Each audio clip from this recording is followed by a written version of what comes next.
Salutare!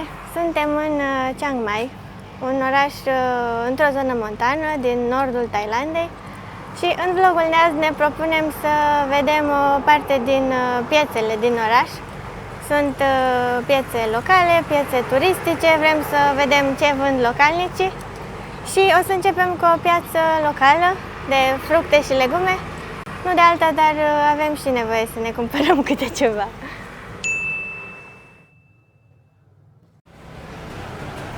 Se pare că am ajuns în piață. Da, nu e cea mai mare probabil din oraș. Uite că au murături la pungă.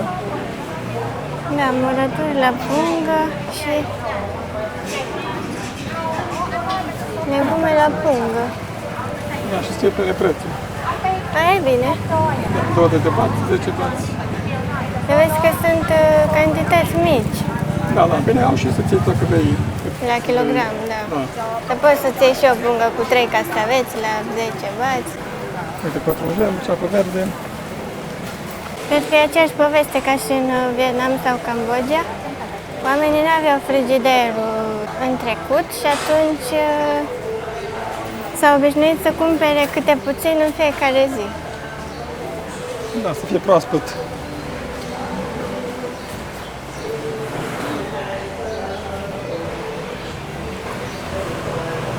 Uite, ouăle câte 10, 50 de bați. Da, și 30 de ouă, 135 de bați. Da, poți să cumperi și cofragul. Da. Da, și că tot cam ca la supermarket, că și la supermarket am văzut că tot atâta e prețul.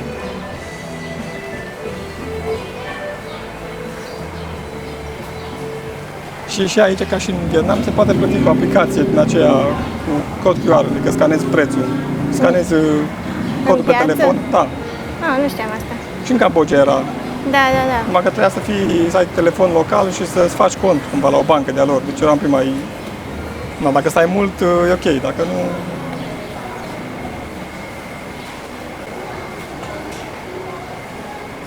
Uite, și mâncare gătită. Uite ce ventilator au. Mâncare la castron. Îți punem Orez. pungă și ți iei acasă. Da, da.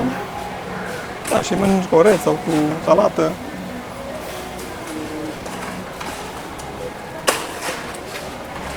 Au și pește. Da, sunt foarte multe puse în pungi, așa. Se cam tot pun în pungă, cred că. Adică rar găsește scumpe la kilogram. Vreau ceva legume, niște roșii, niște castraveți.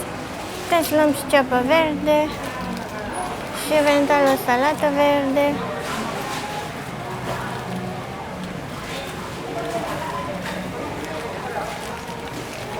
Cartofi n-am văzut. Cum? N-am văzut cartofi. Și ce, îți iei tu ce vrei și după plătim? Da. Tu te servești aici, dar nu știi care e regula. Cred că e încântarul ăla, normal, cred că. Adi. Așa, și ce mi-a zis, ceapă verde? Da, uite Ia și cu aici. pătrunjel. Eu cu pătrunjel mai bine, așa, legătură împreună. Păi dacă facem supă, da, poți să iei și pătrunjel. Sau lasă, dacă nu ia numai ceapă verde. Asta nu știu ce e. Da, nici eu.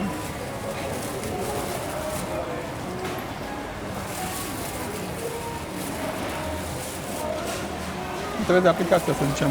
Da, da, da.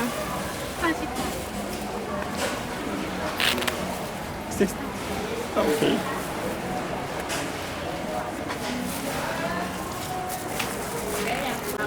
Copcun. 50 de bați. Copcun, trebuie să zici. Cum? Copcun. Capcun? Copcun. Deci 50 de bați a fost tot ce am luat aici. Asta înseamnă cam 6,50 lei. Bun. Da. Mai vreau salată verde. O salată verde. Salată verde de care? Din aia așa creață? Sau din Păi asta? da, de Sau din care asta? este. Nu, mai bine aia creață. Creață? O să văd aici cam. Usturoiul curățat, chili. Da. Mai e și de aici roșii? Aș mai lua, că...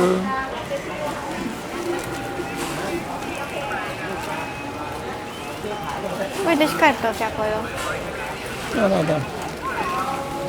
Da, și le leagă așa, vezi, cu elastic, fiecare punguță. Da, Foarte consumă mult. foarte mult plastic.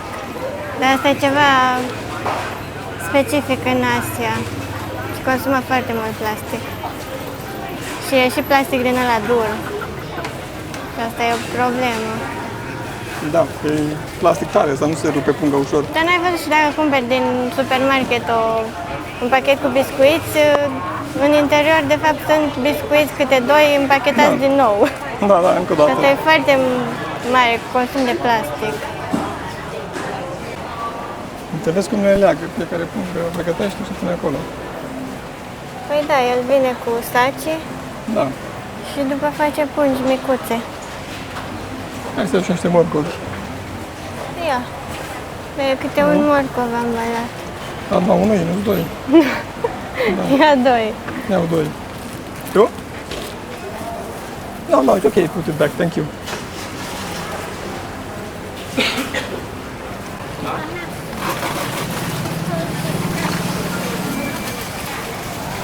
Uite, ăștia anticrăjește pe mine. Sau ce e aia? Tare.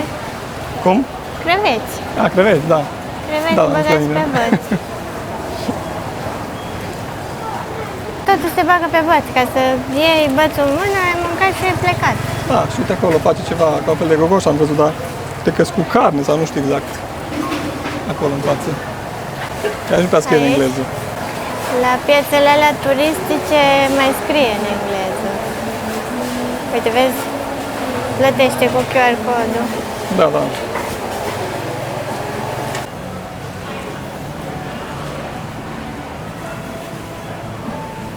Da, nu-i foarte mare, dar găsești ce trebuie pe aici.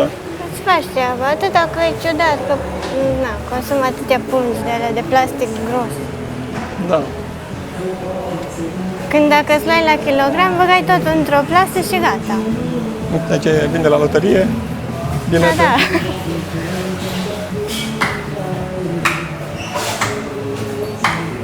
Arată ca alea din Cambodgia. De fapt și în Vietnam Și arătau. Vietnam erau ca la fel. Doar că dacă câștigi la loterie țările astea nu poți la premiu. Doar dacă ești rezident aici.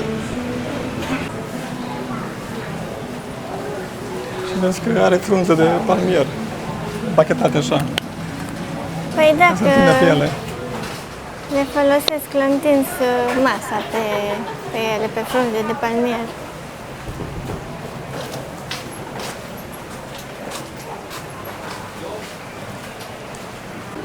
Unde ai văzut banane? Aici, în dreapta. A, uite, ouăle alea. Vedeți ouăle alea roz? Se numesc ouă de 1000 de ani. Și ouăle alea n-au pui în ele, adică nu sunt ca balutul, Da. doar că sunt fermentate. Adică atât de vechi încât albușul devine negru. Da, dar le țin în condiții, nu le lasă să strice. Nu știu, le consumă ca delicatesă, dar n-aș încerca. Și sunt colorate așa roz ca să le deosebească de ouăle obișnuite. Da. Ia și 2 mango. Asta îmi place aici, că sunt prețurile afișate.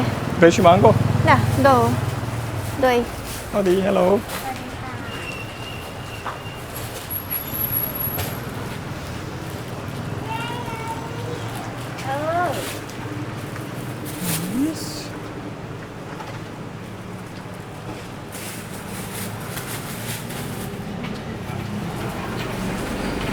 E mai verde, nu? Da, ăsta portocaliu, nu ăla verde, că... Nu vrei așa mai verde, vrei că ăsta e foarte copt. Da, nu foarte copt, dar ziceam nu ăla de lângă, că ăla e pentru Două gătit. bucăți? Da.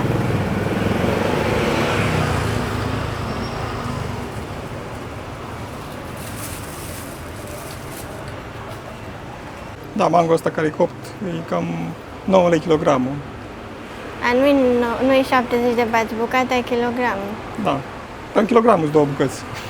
Ah, ok. Deci, Ok. Se Nu are duce. să schimbe tanti și... Mi-a dat-o mie, că nu mai am mărunt și vreau să schimb și eu, că nu mai am. Uite și aici cum arată cablurile astea. Da, da. Dacă ești electrician aici, ai pus-o. Nu suntem bine puși aici. Mergi. E trafic aici, am putreiaj. Da. E partea aia care nu e așa turistică, vezi că se și văd clădirile care arată mai așa, da, cum să zic. Clădirile arată rău cam în tot orașul, sincer. Adică doar în zona centrală mai sunt câteva case care au fost renovate și se vede că sunt case tradiționale. Da, Dar în rest, mai zona aia de blocuri noi, adică cartiere moderne, unde s-au construit blocuri, nu... Deci am văzut pe poze și alea arată ca și cum ar fi în alt oraș. Și uite, vezi, ăsta e canalul ăla care trece prin aproape de cazare. încă arată așa pentru că abia ce-au trecut inundațiile, dacă ați văzut Da, pe asta a ieșit. un vlog anterior, da. Și casele sunt așa improvizate. Asta vorbeam cu Lau că uneori pare mai mare sărăcia decât ce am văzut în Vietnam, dar depinde. Bine, și costul vieții e mai ridicat aici. Da, sunt mai față mari de Vietnam. prețurile. Da. Nu cu mult, dar mai mari un pic. Suntem în Walai Market. E o piață care are loc doar sâmbătă, începând cu ora 6. Nu circulă scutere pe aici sau motociclete, dar trebuie să te strecori printre tigăi și e foarte cald, de la cum toată lumea gătește. Dar sunt și foarte mulți străini pe aici. Are loc doar sâmbătă, cum vă spuneam, și fiind doar o dată pe săptămână, se aglomerează destul de tare.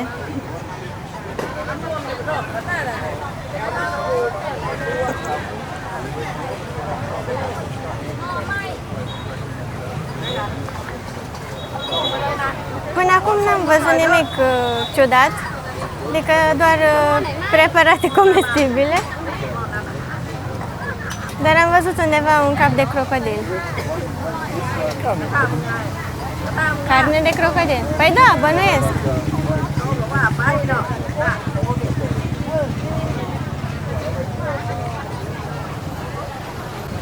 În rest, foarte multe fructe de mare, cum erau și în Vietnam, și street food în general.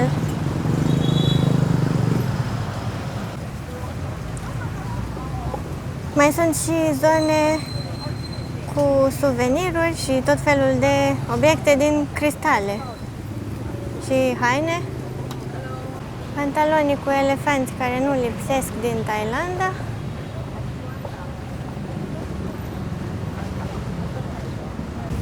Uite, pantalonii cu elefanți sunt 100 de bați. Asta înseamnă cam 13 lei.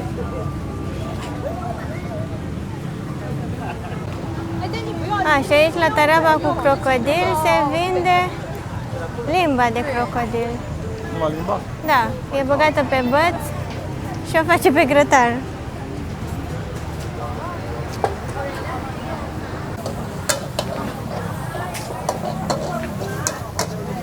Deci ei fie gătesc la wok, fie la grătar.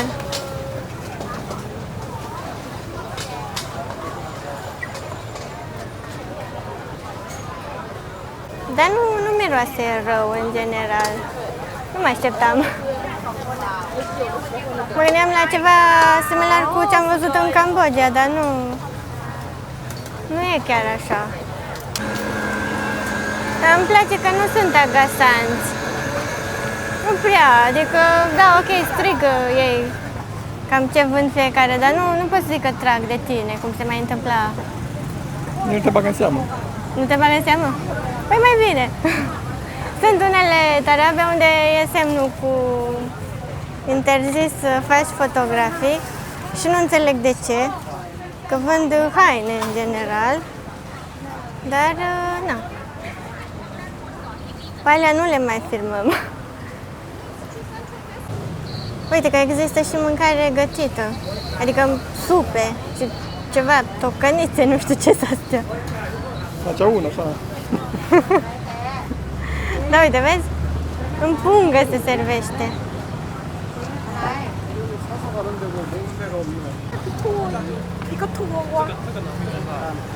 Carne de toate felurile, de la pui, porc, pește, fructe de mare, până la crocodil, cum ziceam. Hello, thank you.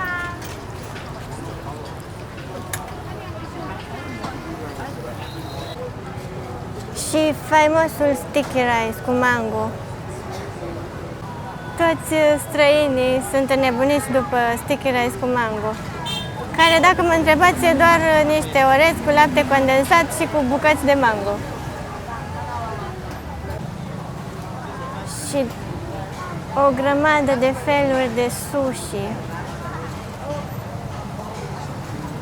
Asta nu arată rău.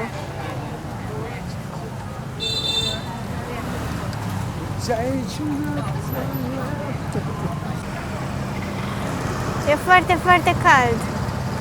E noapte, toată umiditatea de peste zi încă se resimte și e și foarte cald de la cum gătesc toți oamenii.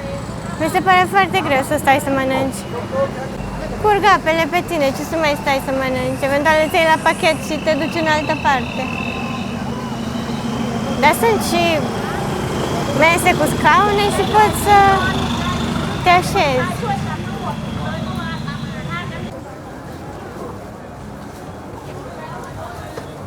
Nu ne-am dat seama, dar se pare că piața asta e și de o parte și de alta străzii principale și am ajuns într-o altă zonă a pieței și aici e o stradă închisă, pietonală și cu tarabe de o parte și de alta. Aici îmi place. E mai organizat. Adică poți să te uiți mai bine. Dar nu e așa multă mâncare în zona asta. Nu mai e nici așa de cald. Și mai mult suveniruri.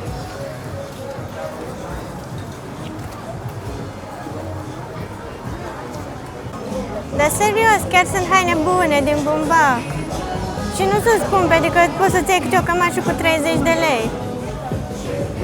Mi-am luat una deja din mall și tot 30 de lei i-am dat pe ea. Și e bumbac 100%. Nu știu cât o să mă țină, dar e super de purtat pe căldurile astea. În afară de pantaloni aia cu elefanți, care sunt mai slabi și nu știu cât ține ea, de 13 lei, restul sunt chiar bune.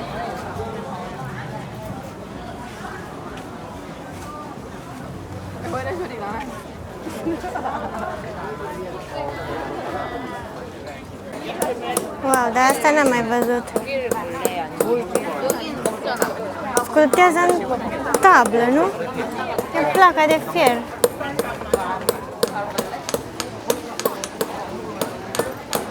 Sculptează, îndoaie, practic. Da, nu sculptează, o modelează sau nu știu cum să zic.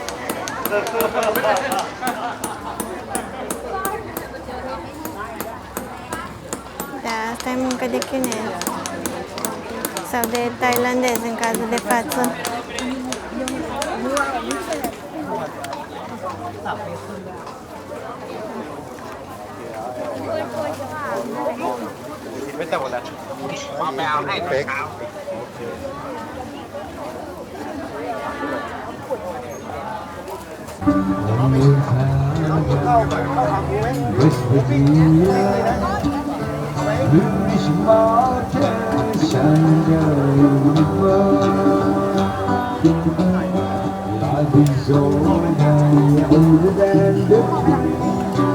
Younger than the mountain, growing like a fresh country road. Take me home to the place I know, West Virginia, the mountain mama. Take me home.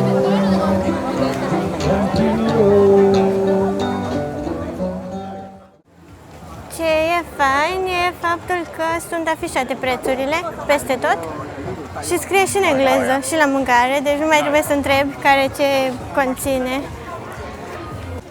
Și am găsit și tarabele cu insecte. Mari insectele. Ceea ce mă așteptam să găsim, că totuși suntem în Thailanda. Scorpioni pe băți și larve și gândaci uriași și crocodili.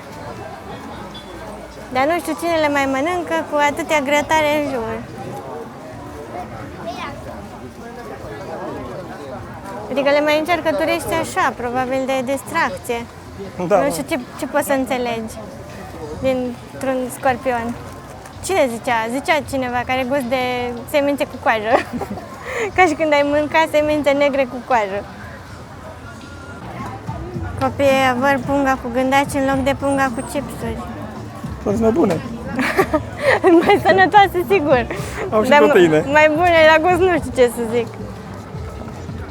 Nu-s curioasă să încerc. Chiar nu. Nici dacă mă plătești, nu. N-am această curiozitate. Eu când le văd pe astea prăjite, nu pot decât să mă bucur.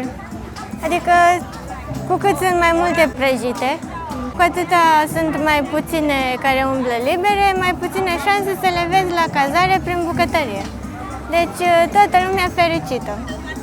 Doamne ajută, sănătate!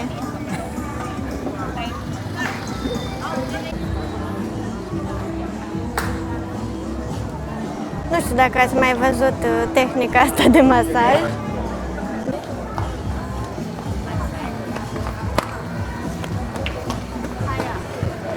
Dar e ceva cauciuc în vârful ciocanului, că nu se aude ca și la ciocanul de șnițele sau ca la ăla de judecător. E fain cumva că e o dată pe săptămână, pentru că e altă atmosferă, cumva toată lumea se adună aici. E așa un eveniment săptămânal. Pentru că în alte țări asiatice, când e night market în fiecare seară, nu mai e așa de faină atmosfera, parcă mai plictiseală. Dar așa pe aici sunt oameni care cântă pe stradă, e chiar fain.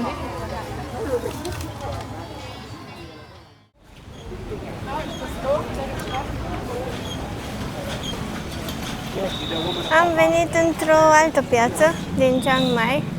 Asta e night marketul din oraș. Și din ce am văzut ar fi cel mai popular. E doar duminica, de la ora 5 până pe la 10:30. Și e la fel o stradă lungă de vreun kilometru cu tarabe de o parte și de alta. Acum, E în centrul orașului vechi. da, e în centrul orașului vechi, e chiar lângă una dintre porțile de intrare în vechiul oraș. Întrebarea e dacă găsim aici lucruri diferite față de ce am văzut seara trecută. Așa la prima vedere cam tot ce era și în piața cealaltă. Bănuiesc că nu sunt lucruri foarte diferite, dar tot îmi plac. Adică până acum, din ce am văzut așa ca și piețe în Asia, astea ar fi cele mai frumoase.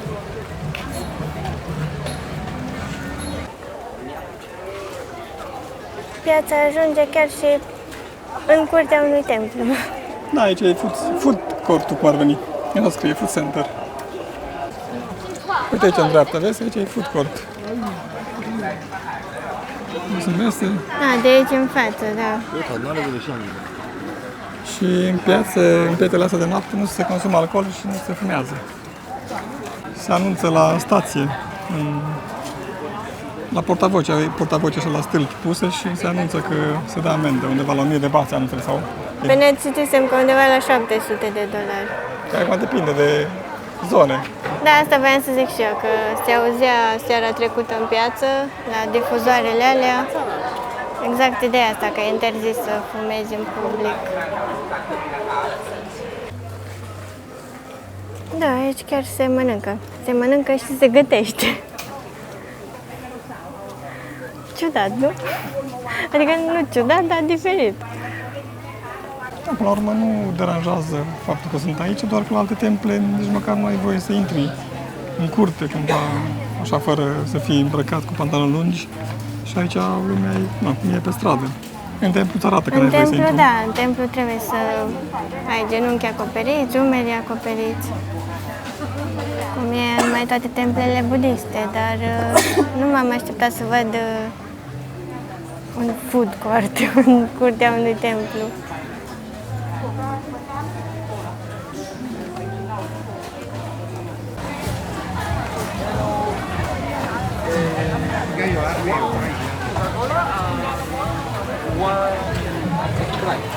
Da, asta chiar nu mă așteptam să văd. Și pe lângă faptul că poți să mănânci în curtea templului, mai poți să faci și masaj. Maybe just Vrei masaj o oră? Deci 160 de baci o oră. Cât înseamnă 160 de baci? Ajută-mă. 20 de lei. 4 euro. Vezi, poți să faci masaj în piață. Am ieșit deja din curtea templului, suntem înapoi în piața Da, pe stradă. night market-ul din Dar imens. Chiang Mai. Piața și foarte lungă. Deci toată strada asta cred că are, nu știu, 500 de metri. Păi Noi un am kilometru ajuns- am citit. Da? Da. Ne-am ajuns abia la zona 2 și are zona 6, deci cred că Bine. nici mergem pe toate. Mergem încet pentru că e aglomerat, dar... Da, e clar că te mai și uiți, că nu mergi așa repede. Atât eu. Ultima de la masaj, la mâncare. Păi fiecare ce oferă.